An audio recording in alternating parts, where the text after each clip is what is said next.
Yes, victoire du Barça face à Séville. On revient tout de suite dans le débrief. C'est parti. I never made it, but I know what it takes. I'm motivated by a mix of emotion. Got my statement, and I'm reading it slow so I can understand it fully. Appreciate my standing, go out of this world and right on time.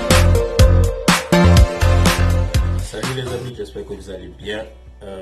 J'étais vraiment très heureux de cette victoire face à Séville. Franchement, quand j'ai vu la formation du départ, j'étais vraiment surpris.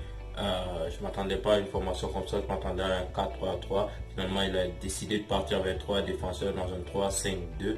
Et on est obligé de dire chapeau Koeman, parce que franchement, je pense qu'on n'était pas nombreux, je vérifiais sur Twitter et tout, on n'était pas très serein avec cette formation. Au final, elle porte ses fruits clairement. Et je sais pas si on devait dire en commentaire si on devait l'aligner encore, mais franchement, je pense que c'est une très belle formation. Parler des surprises, ce que je ne m'attendais pas. D'abord, je m'attendais à avoir un Griezmann titulaire ou un Trincao. Au final, il n'y avait que Messi et Dembélé. Un avant-match que j'ai malheureusement pas pu poster. Mais j'avais dit dans l'avant-match que si Griezmann n'avait pas le mental, ne montait pas assez à l'entraînement, valait mieux le laisser sur le banc. Et je pense que c'est dû à ça qu'il est resté sur le banc. On a bien vu, il n'a même pas joué. Koeman a préféré même mettre Braithwaite, alors que je pense qu'à la fin, Griezmann aurait pu faire énormément de bien dans cette équipe. Mais c'est pas grave, s'il n'a pas la mentalité, je préfère clairement le voir out, parce que Griezmann c'est un joueur qui ne sert pas quand il n'est pas à 100%. Donc j'ai vraiment aimé les choix de Koeman aujourd'hui. Pour revenir au match, franchement, la première mi-temps, elle était excellente, surtout au niveau du pressing. Ça faisait longtemps que je n'avais pas vu le Barça presser aussi bien. Je me souviens au match passé contre Elche, ça avait été vraiment compliqué. Même si on avait dominé le ballon, dès qu'ils gagnaient le ballon, ils arrivaient un peu à faire ce qu'ils voulaient. Aujourd'hui, c'était vraiment pas le cas. En première mi-temps, ils ont eu 0 frappe. Je pense pas qu'on ait eu un match en première mi-temps, surtout à l'extérieur, qui a été aussi propre de la part des défenseurs, aussi de toute l'équipe du Barça. J'ai bien aimé. Mon petit point noir, ça sera un peu l'anglais, parce que je ne veux pas l'accabler, je ne veux pas tomber sur lui, mais il a eu quelques moments où au moment de recevoir le ballon, il n'a pas pu faire de très bons contrôles. Ça aurait pu nous coûter des trucs. Heureusement, rien ne s'est passé. C'était un match plutôt correct de sa part. Donc, Dembélé aussi, à la finition, il a beaucoup gâché. On a été revenu plusieurs fois à ce niveau-là, la finition. Aujourd'hui, on l'a vu en pointe, ça veut dire c'est vraiment un joueur très polyvalent. Il a montré qu'en pointe il pouvait faire ça, il pouvait profiter de la vitesse, il sait profiter de la profondeur.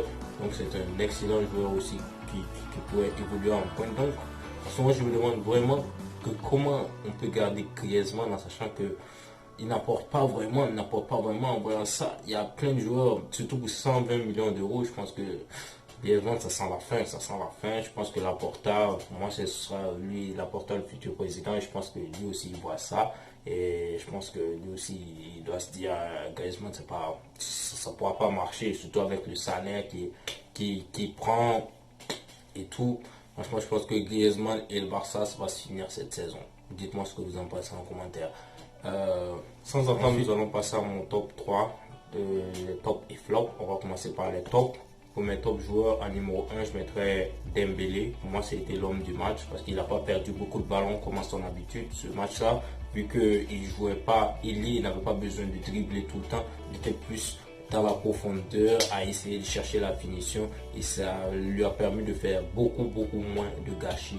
Et ça, j'ai vraiment apprécié ça dans son jeu. Je pense qu'on devrait le repositionner plus souvent là-bas, même si ça serait difficile d'intégrer d'autres joueurs dans cette formation, surtout Trincao ou même Griezmann. Mais franchement, j'ai bien aimé le match de Dembélé aujourd'hui. Numéro 2, Messi. Messi, c'est vrai qu'il a perdu beaucoup de ballons aujourd'hui, mais il faut retenir surtout qu'il a marqué un magnifique but. Et en plus, dans certaines transitions offensives, je l'ai trouvé excellent. Et au pressing aussi. Surtout, je l'ai vu dès le début du match, qu'il a essayé de presser le gardien, il essaie de mettre le pressing sur tout le monde, d'où son carton jaune et presque un carton rouge qui clairement n'aurait pas été mérité. Bien, j'ai bien aimé son match aujourd'hui, il était vraiment dépensé. Tu sens qu'il veut vraiment tout donner pour le Barça et j'aime bien sa mentalité. En numéro 3, je mettrais Busquets. Franchement, je mettrais Busquets parce que je suis tombé de plusieurs reprises sur lui. Mais force est de constater qu'il est, je voudrais dire 10 fois, 100 fois mieux que Pjanic, franchement. Surtout aujourd'hui, il a fait, selon moi, une masterclass. En parenthèse, parce que ça faisait longtemps que je ne l'avais pas vu à un tel niveau, au niveau de la passe, au niveau de la réaction. Il ne durait pas trop avec le ballon, ce qui lui permet d'enchaîner très vite. J'ai vraiment apprécié son match. Au niveau des flops, franchement, j'ai pas vraiment de flop à citer. Franchement, j'ai pas vraiment de flop puisque ce match-là, j'ai trouvé une équipe vraiment concernée. À part si je devais citer quelques flops, je dirais un peu Ter Stegen parce que sur le but d'Enesri, même s'il était hors jeu, je trouvais qu'il est assez facile. Je trouve qu'il est assez facile. C'est des parades qu'il doit réaliser. C'est l'un des plus grands gardiens au monde. Je pense que c'est un gardien lambda. C'est excusable, mais pour un gardien de son calibre, je pense que ça, il aurait dû réussir la parade, même si au final c'est un hors-jeu, il ne coûte rien. Je pense que c'est bien de le signaler. Encore un autre joueur, peut-être qui m'a un peu dessus, je dirais non, franchement, je ne vois pas un autre joueur qui m'a déçu, qui mérite d'être cité comme un flop dans ce match. J'ai bien aimé aussi la rentrée de Moriba. Je ne l'ai pas cité dans mes top players parce qu'il y avait tellement de bons joueurs dans ce match. Mais Moriba qui a fait une excellente rentrée. J'aurais aimé voir Riqui Puig, mais franchement Moriba ne m'a pas fait regretter de ne pas voir Riqui Puig aujourd'hui. Donc franchement, très gros match de sa part. Surtout que Pedri s'est blessé. Je pense que la concurrence entre Moriba et Riqui Puig pour jouer contre Séville en Copa del Rey, ça va être très important. Je pense que ça va les motiver tous les deux à donner le meilleur d'eux-mêmes et ça promet pour le match retour face à Séville. Donc la famille, je pense qu'on arrive à la fin de cette vidéo. Si vous avez aimé, vous lâchez un like, vous partagez en commentaire, dites-moi c'est qui votre homme du match et on se retrouve à bientôt.